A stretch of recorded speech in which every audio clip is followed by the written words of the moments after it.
Hello प्यारे बच्चों, कैसे हैं। स्वागत है फिर से आपका हमारे सुंदर से चैनल केमिस्ट्री यूरेका में। और आज हम आपको केमिकल काइनेटिक्स का ही टॉपिक कराएंगे और वो है रेट कांस्टेंट निकालना, यानी इंटीग्रेटेड रेट एक्सप्रेशन निकालना। किसके लिए? फर्स्ट ऑर्डर रिएक्शन के लिए। ठीक, और वो भी रिएक्शन कौन सी होंगी? जो गैस फेज में होती हैं, जहाँ पे हम प्रेशर कंसीडर करते हैं हर एक रिएक्टेंट और प्रोडक्ट का। तो प्रेशर तो एटमॉस्फेयर में होता है या फिर पास्कल में या बार में, ठीक है ना। तो वहाँ हम प्रेशर देखते हैं कि रिएक्टेंट का प्रेशर कितना है और प्रोडक्ट का प्रेशर कितना है, क्या चेंज हुआ उनमें। तो हम मोल पर लीटर में कंसंट्रेशन ना लेके यहाँ पे क्या लेते हैं? प्रेशर लेते हैं। तो integrated rate expression for first order gas phase reaction, तो हम आपको पहले उसको करा चुके हैं जहाँ पे हम मोल पर लीटर में कंसंट्रेशन ले रहे थे। तो वो तो हमने रेट कांस्टेंट वहाँ पे डिराइव करा दिया था। अब बात आती है किसकी? जब प्रेशर देखा जा रहा है, ठीक, गैस फेज में। क्लियर? तो अब देखते हैं, मान लीजिए कोई आपको एक रिएक्शन कंसीडर करनी पड़ेगी, हाइपोथेटिकल रिएक्शन, जैसे ए से बी और सी बना। तो यहां देखिए, कंसीडर अ रिएक्शन, ठीक, कोई रिएक्शन कंसीडर कर रहे हैं आप, जैसे ए से ये गैस फॉर्म में है और बी प्लस सी। यहां पर देखिए ये डिकम्पोजिशन हुआ है, ए ब्रेक हुआ है बी और सी में। यहां हम एक ही फॉर्म जो एनसीईआरटी में दे रखी है उसके बारे में बताएंगे। आप इसी फॉर्म के बेस पर और भी फॉर्म बना सकते हैं, जैसे कहीं पर 2b बन रहा है, दो एक प्रोडक्ट के मोल बन रहे हैं, एक सिंगल बन रहा है, वो भी केस हो सकता है। यहां पे हम कि ए जो है दो में टूटा है, 1 मोल बी के बने हैं, 1 मोल सी के बने हैं, उस तरह का हम केस ले रहे हैं। ठीक है, तो इनिशियल पे देखिए कि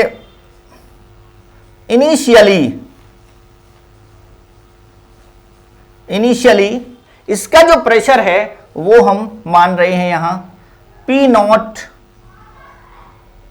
एटमॉस्फेयर है, और यहां 0 0, जब तक रिएक्शन स्टार्ट नहीं हुई है तब तक 0 0 है यहां पे। ठीक है, इसके बाद देखिए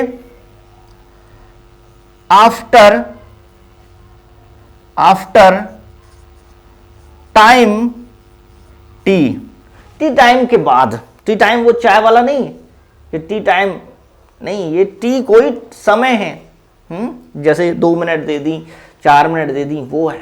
ठीक, अब देखिए यहां पर मान लीजिए P0 में से कुछ जो P है वो प्रेशर निकल गया, यानी ये जब डिकम्पोज हो गया तो इसका प्रेशर कम हो जाएगा ना। ए जो है रिएक्टेंट, उसकी वजह से जो प्रेशर होगा वो कम हो जाएगा। तो यहां P पहुंचा और यहां पे P, तो ATM और ATM यानी एटमॉस्फेरिक प्रेशर। ठीक, अब देखते हैं हम यहां पर जो हमारा एक्सप्रेशन होता है, देखिए बच्चों, है क्या हमको, क्या फर्स्ट ऑर्डर का आप जानते तो हैं क्या होता है फर्स्ट ऑर्डर के लिए? K equal to 2.303 by t log. जब हमने मोल पर लीटर में लिया था तो क्या था, वहां पर ऐसे लिखते थे R0 बाई आर टी, यानी टी टाइम पर कितना उसका की जो कंसंट्रेशन थी मोल पर लीटर में वो बची है, वो यहां आएगी, और इनिशियल जो कंसंट्रेशन थी मोल पर लीटर में वो यहां थी। अब प्रेशर की बात करें तो प्रेशर का जो एक्सप्रेशन बनेगा वो बनेगा 2.303 by t log P0 by PA हमने जो माना है वो है रिमेनिंग प्रेशर। ठीक, कि इसका जो रिएक्टेंट का जो रिमेनिंग प्रेशर है डिकम्पोज होने के बाद वो कितना हो जाएगा, वो ये बनेगा एक्सप्रेशन। ये इनिशियल प्रेशर है, बस मैंने प्रेशर के टर्म में लिया है उसको। ठीक, अब इन दोनों की वैल्यू हमें निकालनी है कि इसकी वैल्यू हम कैसे और थोड़ा एक्सटेंड कर सकते हैं। ठीक, तो उसको देखते हैं हम। यहाँ पे ये रिमेनिंग प्रेशर है। तो यहां देखिए बच्चों, यानी total pressure of reaction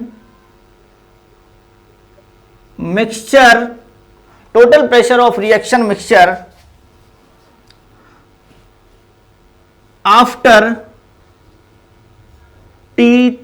after time T. ठीक, समझ में आ गया? ये इस टाइप से मैंने इसको कर दिया है टोटल प्रेशर। तो देखिए टोटल प्रेशर क्या हो जाएगा, पी नॉट माइनस पी, ये है किसका, रिएक्टेंट का, प्रोडक्ट का कितना है, पी है, प्लस इस प्रोडक्ट का कितना है, पी है। ठीक, तो टोटल क्या हुआ, ये हो गया टोटल आपका, यहां देखिए इसको, ये एक कैंसिल हो गया, तो ये बच गया आपका P not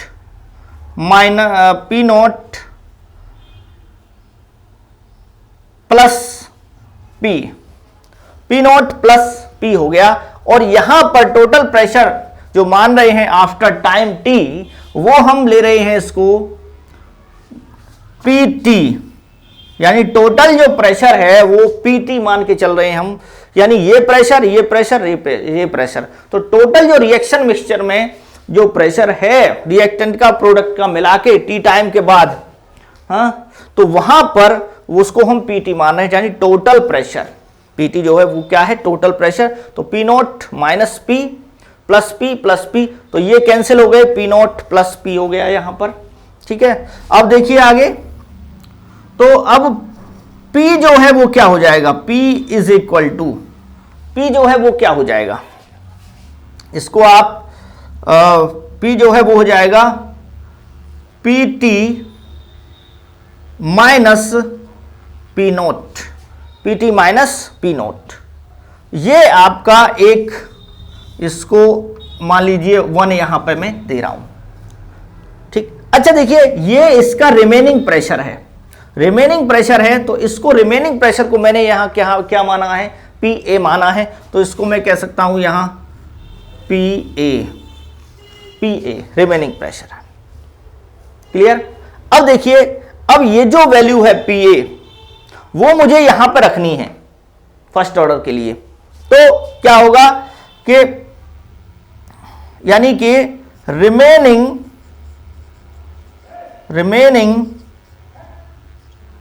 pressure of A after time T is equal to क्या है आपका, आफ्टर टाइम T, तो उसको क्या लिख सकते हैं हम, PA। ठीक, रिमेनिंग जो है, और वो उसकी वैल्यू क्या है, P नॉट माइनस P। तो अब इस पे P नॉट माइनस P है, P की वैल्यू हमने यहां से निकाली है फर्स्ट से, तो क्या हो जाएगा, P नॉट माइनस P की वैल्यू रख दीजिए PT माइनस P नॉट। देखिए ये माइनस लगा हुआ है यहां, तो ये माइनस रख दिया हमने यहां पर, और P की वैल्यू है PT माइनस P नॉट। तो जब आप इसको ओपन करेंगे तो ये क्या हो जाएगा, ये हो जाएगा आपका P नॉट, ये माइनस में है तो P नॉट और माइनस माइनस ये क्या हो जाएगा, प्लस हो जाएगा, तो ये हो जाएगा आपका 2P not minus PT, 2P not minus PT। Clear? तो P टोटल आप इसको, ये कैपिटल में है तो कैपिटल में बना लीजिए इसको P नॉट। ठीक, और ये भी इसको P टोटल को आप कैपिटल में बना लीजिए। तो ये आपका, अब इस वैल्यू को PA जो है ये किसकी वैल्यू है, PA की है, तो इसको आप यहां पर रख दीजिए। ये क्या हो जाएगा, अब यहां किए दे रहा हूं मैं आपको और अच्छे से समझ में आ जाएगा। तो K is equal to 2.303 by T log P not upon 2P not minus Pt, 2P0 minus Pt, यानी ये इनिशियल प्रेशर है और ये क्या है, इसमें टोटल प्रेशर है, T टाइम पर जो टोटल प्रेशर है। ठीक, ये हो जाएगा, ये एक्सप्रेशन बन के आएगा आपका। ये किसके लिए, अगर ये फॉर्म दे रखी है, A से B और C बन रहे हैं, अगर इस तरह की आपको फॉर्म दे रखी है तो आप उसको इजीली सॉल्व कर सकते हैं। इस तरह को आप एक्सप्रेशन यही बनेगा और यहां इनिशियल प्रेशर P0 ये सेम रहेगा, टोटल प्रेशर यहां पर हो जाएगा T टाइम पर जो प्रेशर है वहां। ठीक है बच्चों, ये समझ में आ गया। अब इस पर देखते हैं जो एनसीईआरटी में कुछ क्वेश्चन दे रखे हैं, तो उसको हम कैसे करेंगे, तो उसको भी हम आपको बता देते हैं। फिर से देख लीजिए जल्दी से। कोई कंसीडर किया, ए से हमने बी और सी बनाया। इनिशियली टोटल प्रेशर, इसका जो प्रेशर है ए का वो P0 है, एटमॉस्फेयर में 0 इसका होगा। टी टाइम के बाद P निकल के चला गया, यानी डिकम्पोज हुआ, तो इसका P और इसका P, यहाँ 1 मोल है, यहाँ 1 मोल है, तो P और P ही आएगा। समझ में आ गया, क्लियर। अगर यहाँ 2B आता तो यहाँ 2P हो जाता, समझ गए ना। अब एक्सप्रेशन बनाना समझ गए, यहां अगर 2C होता तो यहां 2 आ जाता। क्लियर है, तो इस तरीके से आप कर लोगे इसको। टोटल प्रेशर रिएक्शन मिक्सचर का वो टी टाइम के बाद क्या हो जाएगा, total pressure P0 minus P plus P ये हो गया, तो P0 प्लस P हो गया। P की वैल्यू हमने यहां से निकाल ली, PT माइनस P0 ये हो गया। ठीक है, अब क्या करना है हमें, PA जो होता है, PA रिमेनिंग कंसंट्रेशन हमको यहां पर रखनी है, रिमेनिंग प्रेशर यहां पर रखना है। तो रिमेनिंग प्रेशर PA क्या है, P0 माइनस P है, तो इस P की वैल्यू हमने PT माइनस P0 यहां रख दी, 2P0 माइनस PT ये निकल के आ गई PA, और इस वैल्यू को हमने यहां रख दिया, यानी कि 2.303 log P0 upon 2P0 minus PT। Clear है यहाँ तक। अब हम कुछ क्वेश्चन देखते हैं बच्चों इसमें। यहाँ पर हमने एक क्वेश्चन लिया है 4.20, देखिए ये decomposition for the decomposition of azo isopropane to hexane and nitrogen. ये डिकम्पोज हो जाता है जो आइसोप्रोपेन किसमें, हेक्सेन और नाइट्रोजन में 543 केल्विन पर। तो data, following data are obtained. Time जो है वो सेकंड में है, 0 टाइम पर 35 है ये। इसकी जो प्रेशर है वो, इसको हम कहेंगे P0, ये 360 सेकंड पर है, ये PT हो गया, और ये 720 पर ये PT हो गया टोटल प्रेशर। ठीक, रेट कांस्टेंट निकालना है, तो फर्स्ट ऑर्डर के लिए है ये। तो इसको देखते हैं हम, जैसे सॉल्यूशन देखते हैं इसका, प्रभु का नाम लेके, CH3 का होल ट्वाइस CHN। ठीक, इसके बॉन्ड देखते हैं, यहां देखिए, जैसे 2 तो ये हो गए मिथाइल ग्रुप, और एक नाइट्रोजन हो गया, 2 ये हो गए, तो एक H होगा। ठीक है, इस टाइप से है ये। तो समझिए इसको, CH से कौन जुड़ा हुआ, N, डबल बॉन्ड N से फिर ये CH और CH3 का होल ट्वाइस।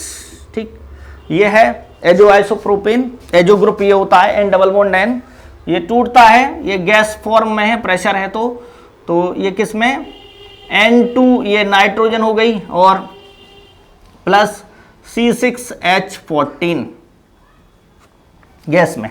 अब बैलेंस कर लीजिए इसको, 2 नाइट्रोजन है, कार्बन 6 हैं, तो कार्बन 6 हैं तो कितने हो गए, 2 तो कार्बन यहां हो गए, और 2 1 3 और 3 ही इधर हो गए, तो 6 हो गए। H 3 2 जा 6 और 1 7, और इधर भी 7, तो ये हो गया H14।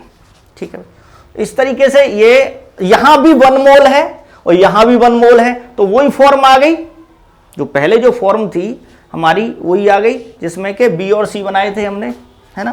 तो डायरेक्ट आप लिख सकते हो उसको, आपको वो करने की जरूरत नहीं है, फॉर्मूला बनाने की जरूरत नहीं है आपको। ठीक, तो क्या हो जाएगा इसमें, K इज इक्वल टू हो गया आपका, ये 1 मोल है इधर, तो 2.303 by T log P0 by 2P0 minus PT, ये हो गया ना।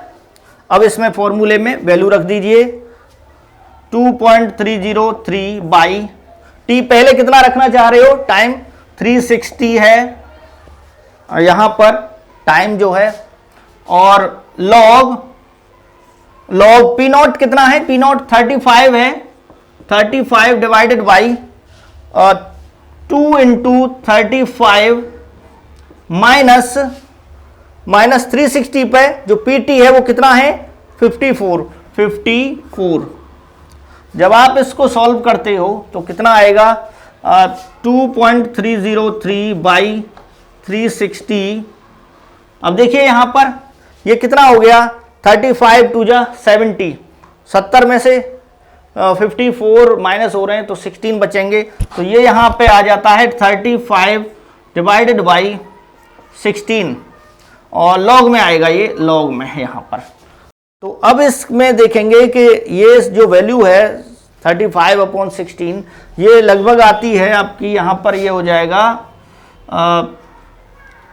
2.303 बाई 360 लॉग 2.18, और इसकी जो वैल्यू है 21 के आगे 8 वाले कॉलम में देखेंगे हम, तो ये वैल्यू आ रही है आपकी लगभग 2.303 बाई 360 मल्टीप्लाई 0.3400, तो ये इसको हम सॉल्व करके लाते हैं तो 2.175 इंटू 10 की पावर -3 सेकेंड इनवर्स के की यूनिट है। ठीक है, अब देखते हैं K2 जो निकालेंगे वो 720 पे निकालेंगे, तो 720 पे निकालने के लिए क्या करेंगे 2.303 डिवाइडेड बाई टी क्या है यहाँ 720 लॉग पी नॉट यहाँ 35 डिवाइडेड बाई 2 इंटू 35, वही सेम कहानी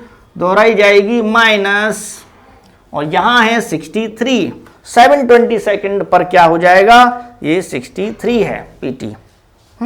तो इसको पहले तो हमने निकाल ही लिया है, ये K1 है यहाँ, और K2 क्या हो जाएगा, K2 हो जाएगा सॉल्व करने पे ये क्या हो गया 35 टू जा 70 में से 63 गए, तो लॉग यहाँ पे 7 बचा, तो 7 5 जा 35, तो log 5, और log 5 की वैल्यू आप जानते हो 0.6990 होती है, तो 2.303 बाई 720 और ये 0.6990 ये हो गया।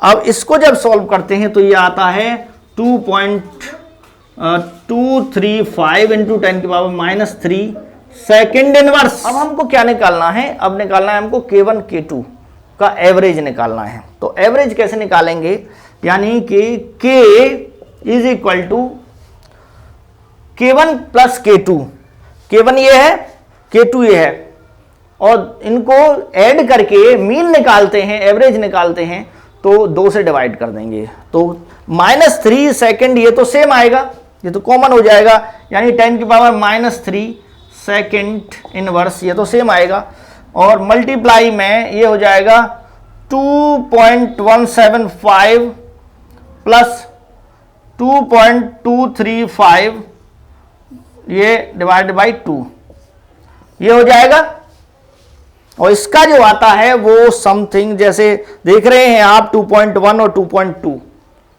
का जो एवरेज है लगभग 2.0 या इसके मिडिल में कोई वैल्यू आ रही है, तो इसको आप निकाल सकते हैं। ठीक, तो इसमें आप देख सकते हैं क्या वैल्यू आएगी इसकी, लगभग 2.17 है, ये 17 है, ये 23 है, तो 17 और 23 के बीच लगभग 2.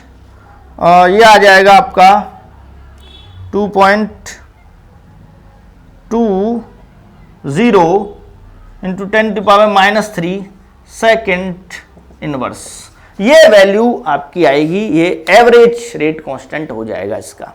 ठीक है, फिर दोबारा से देख लीजिए, ये एजो आइसोप्रोपेन है, नाइट्रोजन और उसमें 2 टाई है, तो जो एक्सप्रेशन है वही बनेगा इसका, P0 to P0 minus PT, इसकी वैल्यू रख दी 360 पर है, 2 इंटू ये P0 है, ये PT है, ये वैल्यू रख दी हमने, और ये निकल के आता है K1 2.175 10 पावर -3। इसी टाइप से 720 पर निकालना है, तो यहाँ 63 है वैल्यू PT की, वो वैल्यू रख दी हमने सॉल्व करने के बाद में, ये एवरेज इसका आता है, यानी एवरेज K2 आ गया, और K जो निकालेंगे एवरेज वो है K1 plus K2 divide by 2, तो ये कॉमन है तो ये आ जाएगा। ठीक है बच्चों, इसी तरह की प्रॉब्लम हम और लेके आएंगे, नेक्स्ट टॉपिक आपको बताएंगे। रोजाना वीडियो देखते रहिए। और कल जो हम आपको बताएंगे वो स्यूडो मॉलिकुलर रिएक्शंस क्या होती हैं, एक्टिवेशन एनर्जी पर वीडियो बनाएंगे, कोलिजन थ्योरी पर वीडियो बनाएंगे, आर्रहीनियस इक्वेशन पर। तो आप वीडियो देखते रहिए। Thanks for watching. जय हिंद, जय भारत, वंदे मातरम।